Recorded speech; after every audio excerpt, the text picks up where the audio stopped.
Let's do a lunch breakdown on some commercials. Today we have a soft and chewy for our lunch, also affectionately known as a soft and floppy. Now you can get these at Costco, a ton in a box, 100 calories, and you're ready to go. So that's what we're having for lunch today. We got 3 new commercials up, 1989, 1990, a VHS rip of some British commercials. I haven't seen them yet, so we're gonna watch them, do a little bit of a breakdown, and I don't know, try to figure out how much it might cost or how they did it. So here we go. On the first day after Christmas, my true love gave to me leftover turkey. On the second day after Christmas, my true love gave to me turkey casserole that she made from leftover turkey. On the third day... If Christmas is lingering longer than you expected, we have a suggestion. A pan pizza from Pizza Hut with pepperoni, mushrooms, almost any topping at all, except one. Flaming turkey wings. Ba-la-la-la-la. Okay, that was a fun commercial. Let's go back to it a little bit. I was noticing the tree in the background. Look at this. That was a nice little... I like this commercial. It was simple, executed well. On the second day after So I noticed the tree, Christmas, my true love the gave to decay of the me tree. turkey casserole that she made from leftover turkey. On the third day... If Christmas is lingering It looks a little more fatigued. You see the tree. longer than you expected, we have a suggestion. God, Pizza Hut does not look like this anymore. Pizza from Pizza Hut with pepperoni, mushrooms, almost any topping at all. I don't like green peppers on pizza. It annoys me. And you know what? Honestly, I hate Supreme pizzas. Just too many damn toppings. Just get them out of here. That was great. I mean, I think for a national ad, so you had the hand model, you had the actor, you had a couple wardrobe changes, you had some set decoration to consider, you had a jingle. You also have this insert shot, which filmed in a studio or something like that. Except one. Flaming turkey wings. I think that's a great commercial, and it just kind of goes to show that things can be creative and fun with just with one camera angle. But I am curious now about Pizza Huts. Do they still look like a dungeon on the inside? I imagine one of my new favorite things is Dungeon Synth, and I listen to it all the time. And that's what I think about now when I'm going to a Pizza Hut. I'm doing a little research on Pizza Hut to see what the people in the street are saying about Pizza Hut near me, and let's dive in. So, very bad. It was just horrible. Took forever. Good pizza and good service. Good service, good. Did not like me. Yeah, that looks pretty good. Yeah, sure. Why not? Pizza Hut in Oklahoma. They don't love this. So this one reminds me a lot of the one I went to as a kid. Not all the time. Every now and then. There was a pizza place that was like an all-you-can-eat that we'd go to more than Pizza Hut. But this is like the Pizza Hut of my memory. You see the carpet that needs to be vacuumed. There's crap everywhere on it, like Parmesan all over the floor. The skins of the straws are on the ground. Looks like things haven't changed much in these places. And let's talk about the salad bar. It was always like right here. And they had they had a Thousand Island usually, ranch, and some cheese, lettuce, and some bacon bits. And then off in the corner over here, there's usually an arcade machine, but it's not a good one. It's like the crappy Street Fighter. It's like the first Mortal Kombat or Street Fighter 2, not the Turbo. No, not the Turbo. Not any of the good ones. The terrible ones that nobody wants to play, or it's broken. So or a Pac-Man. Okay, so it was more of this type of lighting, but these drapes right here, this is way too fancy of a Pizza Hut. This is way too fancy, but everything else looks right. You just need some kind of blinds right here, preferably if they're kind of like cracked a little bit. We would call that crackhead blinds, where they've been peeping out, where some people have been tweaking a little bit inside the Pizza Hut. That seems more appropriate. Now, this is really kind of what Pizza Huts nowadays look like. Okay, yeah, now this looks more like it. how I remember. Very dark, almost a little too bright, and it's not picking up in this photo, but you usually have like a little bit of a red tint. They're always so dark on the inside. I don't know why, but if you go back and you look at footage of places like pizzerias or places like Chuck E. Cheese, they're really dark on the inside, right? So you had the glow, the magical glow of the arcade machines. You'd see a little bit of your food coming on. You really can't tell who you're sitting beside of, or like who's across the way, right? Like you really don't know. And then you see the glow of the swinging kitchen door. Everybody's backlit, so you see these shadowy figures, pizza servants coming out from the darkness. Maybe in the UK, maybe in England, the pizza's better, but it sucks. Don't ever eat at Pizza Hut. All right, moving on. The Isle of Man when I was a lad. That was a holiday. People say you should never go back. It's bound to have changed. But do you know, it hasn't. The Isle of Man, you'll look forward to going back. I think compared to the first commercial, this is more difficult, right? You have all these people, you're dealing with animals, you're dealing with animals, you're dealing with kids. Already, that's 2 out of the 3 hardest things to work with, which is the third being water. So, you know, if you're producing anything, you really kind of want to stay away with those 3 things. Maybe only try to do one of the 3 hardest things. You had some nice camera moves. You had clearly a lot more talent in it. You have the voiceover. You had the music, and you have this nice in-graphic. Yeah, it's a nice spot. I think it would be definitely more expensive than the first one. Okay, watching the commercial a few times, we have a few things that I've noticed now.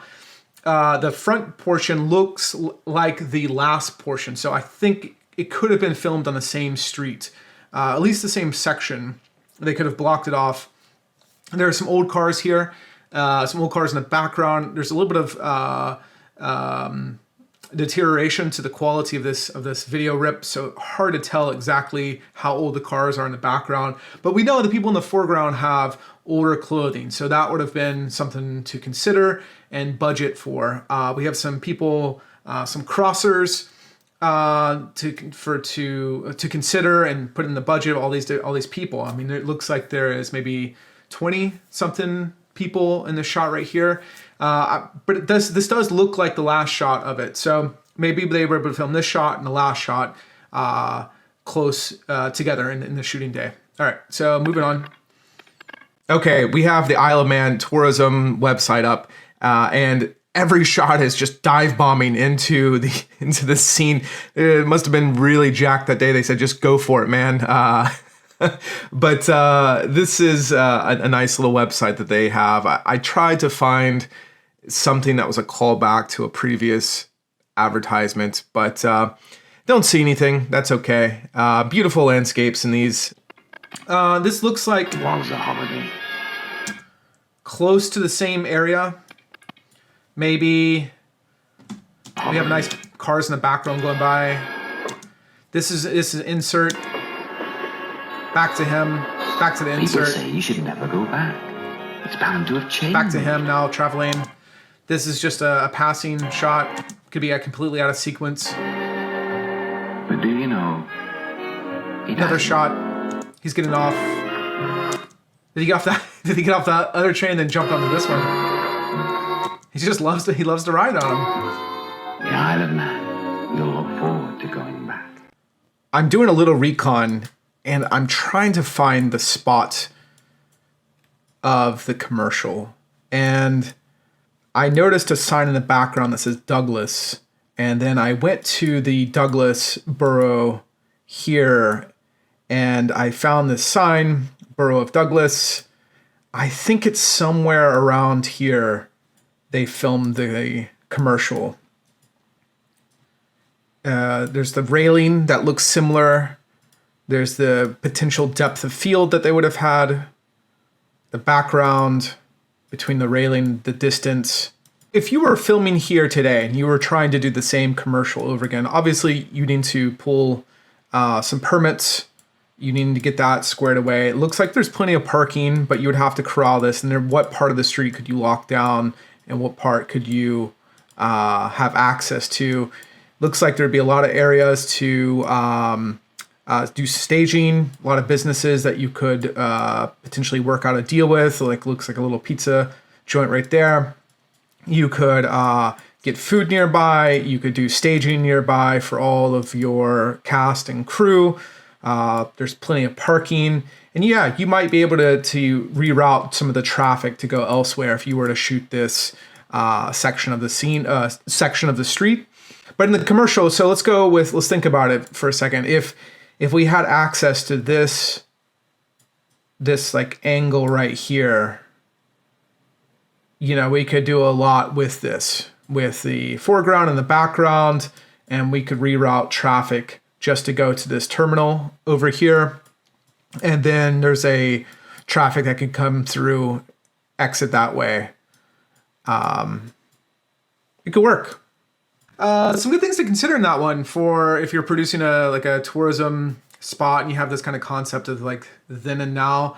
The wardrobe, where will you shoot to convey that? How could you move things around, but not move locations here and there? And then they made good use of just being on the kind of the trolley train cart thing, and just getting some shots and then cutting to that of what they're looking at, which could have been shot anytime. And then you had that wide shot with it passing by, which could have just, cameraman guy go up there and just film some things. So definitely more complex than the first commercial. Actually, I like this one a whole lot. I think it has some clever things they did without it being too that expensive or complicated. It's an uncomplicated commercial. I think that's what I like about these older ones. They're uncomplicated. There's not a ton of there's not a ton of cuts. There's not a ton of special effects. Not a lot of hyper editing. It's kind of about a feeling. I like it. All right, let's move on.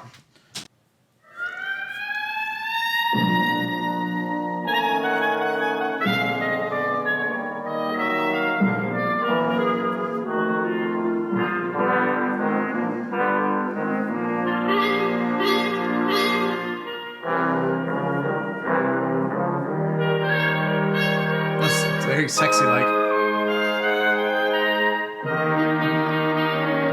Why have cotton when you can have silk? I love that. Okay, let's talk about expenses on this. So you have the apartment, you have this angle, you have one shot, two shot, an entrance, you have a 3 rack focus shot. What's that? Where we're at 4, 5, 6, 7, your insert 8, 9, 10, 11.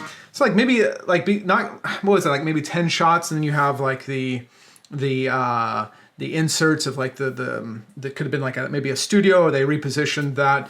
Some weird elements in this. Like, what does this statue mean? What is the cobra? Mystery. All in all, I don't have a whole lot to say about this commercial. It has a noir flavor to it. For an example, she's walking in, mystery with the coat. There's a continuation of her walking in. She goes to take off her coat and let her hair down. This kind of mood lighting right here. Yeah, like mysterious woman eats some chocolate on a couch. I don't know. It's not that expensive. This wouldn't be that expensive. Then you also have the VO right here. Of the three, I think the second one is the hardest to make. Then probably, then maybe this one, and then the last one would be the Pizza Hut one. As I was recording this, I was curious. I wanted to know, where does the Galaxy bar come from? Do we have it over here in the US? And it looks like yes, but also no. In the US, Canada, Mexico, and various other parts, it's known as Dove. So we have Dove here, but it doesn't look like this packaging. So I don't know if the taste is different, what they've done. Maybe they called it, just here's a thought, maybe they had a name change because of there being Milky Way, and they didn't want confusion with Galaxy. I don't know. Television advertisement of Galaxy, which featured a computer-generated image of Audrey Hepburn, which was created by CGI Framestone in London. The commercial set Hepburn singing Moon River debuted in UK in 2013. Here's the CGI commercial, and I won't play all of it, but she gets into this vehicle, and up here we have an insert shot. It's very smart how they did it. Right here it's Galaxy, but I've seen the US version. It says Dove right there that they did a swap out. It's a cool commercial. I wasn't familiar with this ad where it looks like they use some CGI, maybe some early AI technology. It's way back in 2013, so 10 years ago that they created this, and maybe even a little bit sooner because they might have been developing this for a little bit of time. This might be a cool topic to dive into, a little bit about the making of this and why they chose the things that they did. It could just be a coincidence, but there's some themes there with the older commercial and this Audrey Hepburn spot. It's once again a woman at the end of the day or during a chaotic moment, taking a moment to relax and indulge a little bit. It's interesting how things don't change. Could just be a coincidence. I don't know. But it makes me wonder, is Galaxy / Dove, is their core customer women? Okay, that was 3 late 80s, maybe early 90s commercials from England. There's an element of storytelling in these older commercials that you just really don't see in modern ones. It seems as if the people working in that time frame had a film storytelling background rather than watching the modern ones, which are very flashy and highly edited, and a lot of movie, a lot of moves with the camera and all that. And just it's easy to remember, and a good lesson I think watching these is simplicity. Things can be simple and still tell a good story. It's like the Pizza Hut example, I think, is a good one. Even though I think we've all been there, I think it touches on that, and it's not complicated. But I think that's good. That's good that it's not complicated, rather than a Pizza Hut commercial that hits you with all these different things at one time, and it doesn't really know what it wants to be.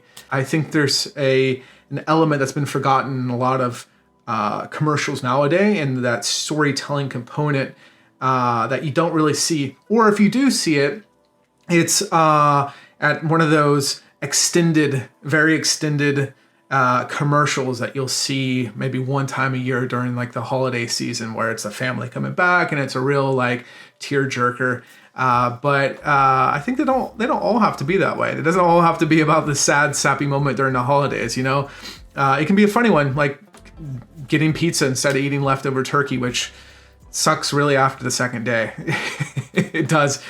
So anyways, that was a fun lunchtime breakdown, and I'm hoping to do a lot more of these in the future. Maybe we'll do like a food of the day, maybe a lunchtime special. Maybe we'll even do some ratings on some lunchtime food on a scale of 10 of Costco's